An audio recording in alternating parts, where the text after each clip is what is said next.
na ne back no oka mrante na wo betu ya be wo mampon adonkwanta wo na wo ba bebrom no won di maki saa ba bia mekobia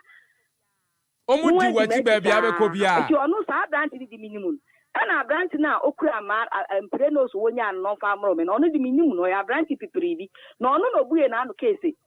won sami okufo ne de san kwase ade na yeye te ha na yeye wore ma yenkwa nti aba ne de bi po mi po meto na meto no sania won wo pese meto no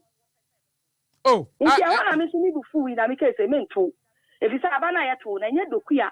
ene sami oku aba na yeto e police station aba ene yeto nti won ti mi megina wo me kan kire nkwafo se sami oku ene dokuya aba mi dokuya no oyeye MP sabe enye ni tipa ne me menyin sin ni fi bebre na so no woto aba se ye ni won ye adwuma enu nti na ye ni won ye adwuma enti se ye ni ye adwuma na se sami so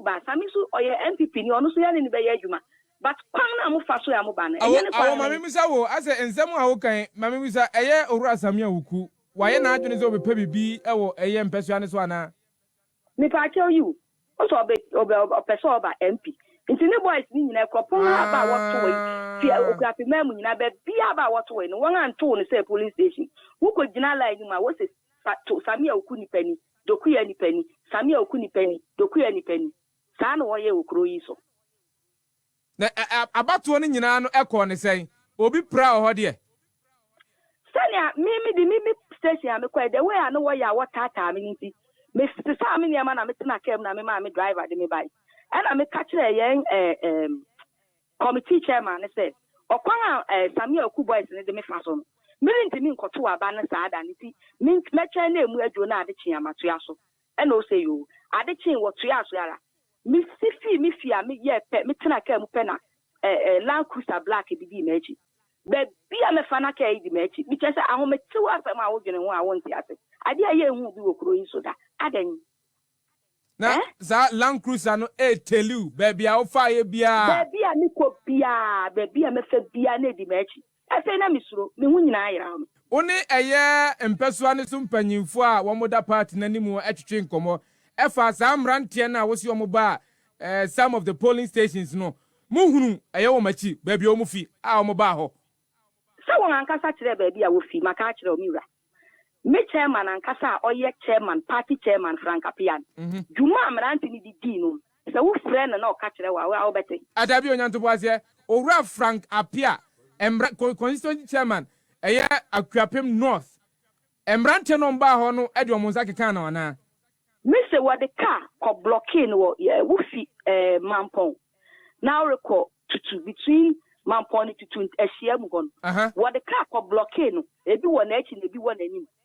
no won asiu no kwan say by force onsi no mesen kwoto aba duma wo di no say wo frɛ na nkasa oni abeka na say mi ntimi nka man ni o ka kire me na makai o ka kire me say duma wo di adi ne de oba wiase ohun bi da awo party what dey trache me pa tell you bayan fie bayan hini assembly me call assembly 207 ni nyina na me NPP ni me di party na chi ache me ankasa me papa owo me ni me maame owo me nyina ya NPP fo enti party ni wo wo ye ntum e na ye ekropon ha na ye wo no ya tena ha che me sabe sama nware kura nka me tu kwa nkotena ba bi da aha na matena me di party na chi saa bisine enti sabe me nya kofra wo party ni e na party ni tu aba ma me so as constituency woman organizer no ma ya adwuma papa ye ka ho e na nyankopon adom in the face of independent candidates yenya more than 26,000 votes ema amadokua enti ye adwuma ma na nado ye adwuma ma amadokua irrespective of obi obebe bia no esane say ye do party nti ye be ye adwuma ma party nemom yan asem ne say Sami Oku ye nuano sa wo pese obedi MP wa hakra amadokua reba na lawyer boafo wa na ye yensa ye album ni wie ansan obai no behu nkrofo na wondi wo album ni no won kasai na to won akoma so no to abama nti saa na sa wo so sa wo pese wo ba na mi podi nkama adwini mu no sabe uyo berima wo sam wo bi na nyame aye wadum na wonim die kese wo party kese ntise mu hweye dia abuginapo Mustafa Yusuf Peter Mewumu wonya appointment na wo seat no wo call offer constituency no wo kwa ye adwuma no wo je seat ni bi kan na se sie ya wo bari a ya wo ba gidi seat no say ye jamu ma kora enye 137 na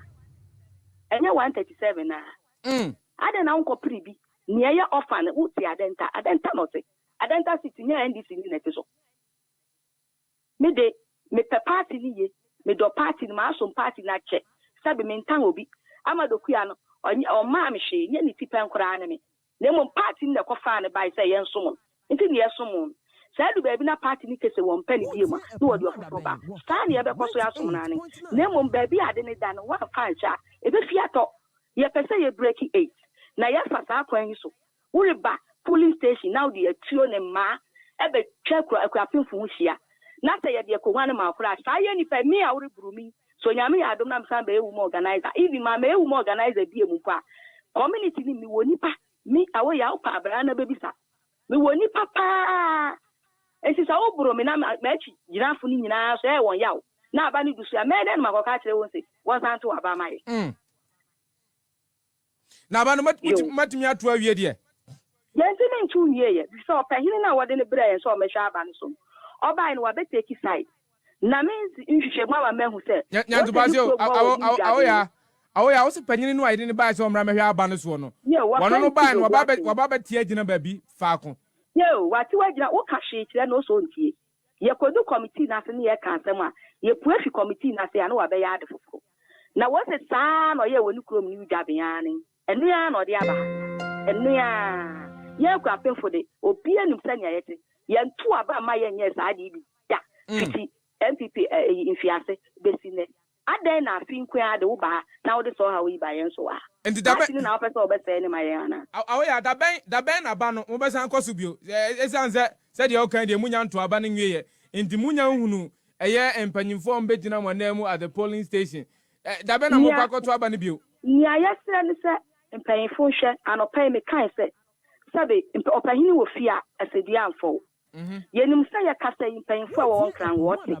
sabe enso na bro na so no dokono enso na na amadokuya na so no same yewuku yesre party impanyimfo ye ugadwombo adu ne impanyimfo a wokan won fra sa nipa afani nyina mfra ye nche ma franka pia nkan na won kwotena se na won kansa mu na ne ebe ya asundwe beba na Akuapem ha obi ni nia enkofa ntokwa obi a ebedu general elections no e di o ha bebre enimani mu ya mpanyimfo hwa no won fra asem na won kase wo fra no woka ye nde sabe ye mu fra ne wo be ka kire nse ye nye bia na di asundwe beba ye ni hu asem ye be Awoya aboatema ye Akuapem North NPP constituency women's organizer on now tese ye no twetwe komo on ye nyina eye Akuapem North wa na ye ne ye nua baba ko no nso ne ho bom mu Madam Eunice Chumwa or polling station women organizer in the Akuapem North eye constituency ye ne no twetwe komo no nso ye ne de course so in Akuapem North with regards to eye polling station elections are course we nay as we speak the constituency need there one nya polling station elections no enwie Madam Eunice impomba ko de yame adumo na wonso wohunu emranti apipripi bebreba ya de omba ho a yesi omumra na omehwe elections no so no wohu ombi enya asam ketwa wofa enya asam ketwa ebi nsi dakura